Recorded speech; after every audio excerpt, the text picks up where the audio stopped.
When we think about a military retreat, the image that usually comes to mind is, well, it's chaos, right? A total collapse, a chaotic flight from a superior enemy. But what if that's not the whole story? What if a retreat wasn't a failure, but a weapon system in its own right? Today, we're going to break down one of the most desperate military actions in history, Paraguay's Great Retreat of 1869. We're going to see how a nation chose to destroy its own infrastructure in a calculated, brutal bid for survival. Just try to put yourself in this situation for a second. You're a Paraguayan soldier. That bridge in front of you, it's not just some strategic target on a map. It's part of your home. Maybe your family even helped build it.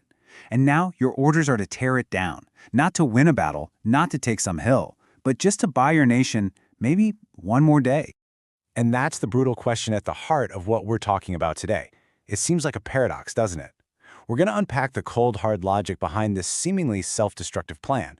And we're going to look at it not as a chaotic withdrawal, but as a carefully engineered, mobile defensive system. All right, here's how we're going to tackle this.